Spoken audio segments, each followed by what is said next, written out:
because really there are issues that affect women more than men. And for me, talking about, like Adobe was talking about, why are we only talking about women? It's men and women really, but you know that there are cases that tell more on women, and we take this opportunity of International Women's Day to still advocate to see that gender is mainstreamed across board in every sector, in every area. It's not just about men, but men and women, as the case may be, as it affects them, how women respond to issues and how men respond to issues. So far, there are those who say this is they say it's a man's world. But in all the years that the International Women's Day has been celebrated, how much of this, or how much impact has it had on the average Nigerian woman? There are those who believe it's elitist.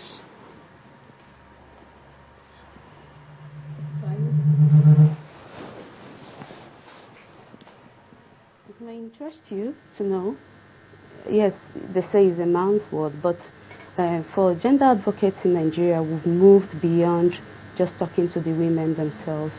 There's male involvement now, and it's about, changing perception, reorientation, the socializations that we've all gone through growing up. And there's male involvement now, and the men are realizing. Yeah, sometimes people would think, oh, we're not making headway with this whole advocacy and engagement, but I tell you, perceptions are being changed. People are changing their mindsets about giving women the same level,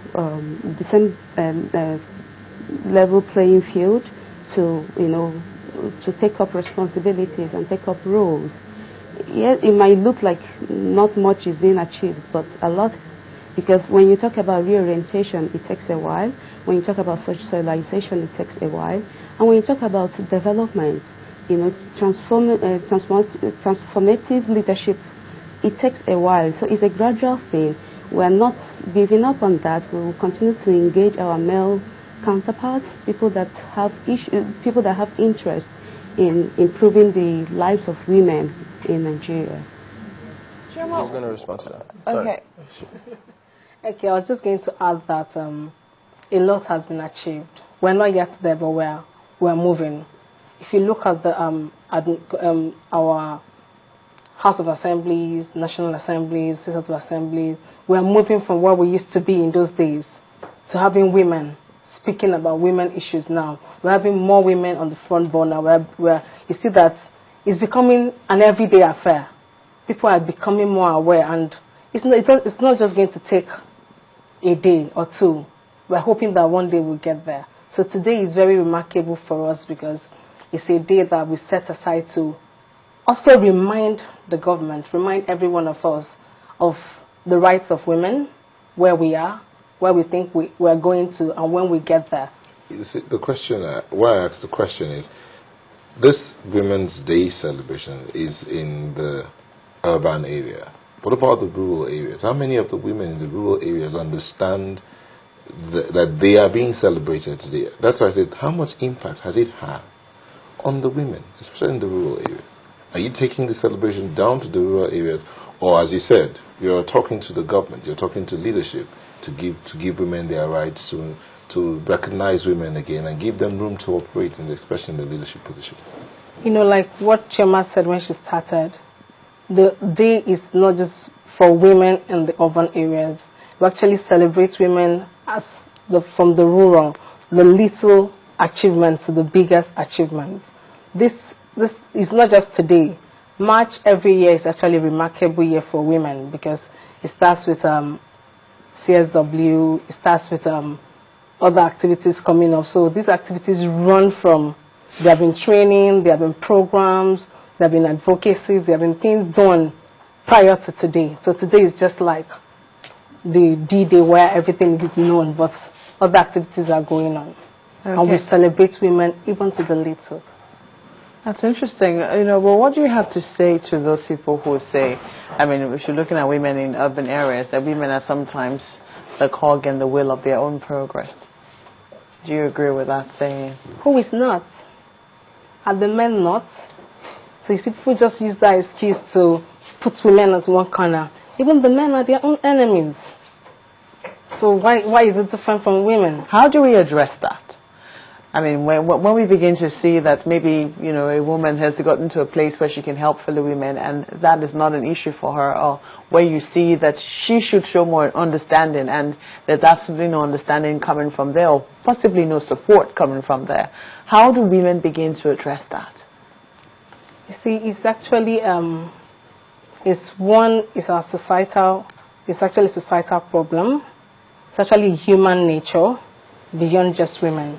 That's why we do a lot of advocacy, a lot of training, a lot of awareness creation. So people begin to realize that it's not just me as a woman. It's about my rights as a human being. So by the time women looks beyond just being a woman, I'm a human being, I have a human right. That's when we get there. So it's a gradual thing. Advocacy, talking to women, women getting there. Those women who are already in the position, doing the right thing, as they are already doing. So you see, women begin to realize that, oh, that means women can actually do something. Okay. Well, when they say, I mean, looking at the theme, a promise is a promise, time for action to end violence against women. Who promised anything? A lot of promises, internationally, regionally, locally. Internationally, Nigeria is a signatory to CEDAW. Regionally, Nigeria has signed the protocol on women's rights in Africa. Locally, we have a lot of laws that have been passed that protect women's rights, or we have bills. So these are promises that the government has made over time. So it's time for them to start implementing. Remember that internationally, the government has a duty to respect, to protect, and to promote regionally. You know, after the case of Serap, the African government now has a duty to promote. So these are duties they owe to women that they have to. So we are reminding them of the promise they have. But are you also mindful of the fact that, well, just like every other sector of the society, grappling with so many issues, administration of the criminal justice system, do all of this also affect sometimes part of this promise? Of course. Of course. As I said earlier, you realize that a lot of things that happen, all the Boko Haram things, the crisis we've been having, most times it's women that bear it more. Because women and children, they're the ones that suffer more from this crisis. The judicial system, the way it is, you see some cases of rape in the court not being given adequate punishment. So there's no deterrence. You see in the domestic settings where you see domestic violence thriving by the day. You see, in every sector, you see that women issues there's violence in every area. Let me come in there, because there's a question coming from one of our viewers. It says, what are you doing against the fight against sexual abuse? You talked about domestic abuse. Sexual abuse for those in offices, for those looking for jobs, in the universities, along the road. I mean, what is your group doing about this? As a group, that's why we advocate, and we are seriously advocating for the passage of these bills that are before various houses of assembly and National Assembly.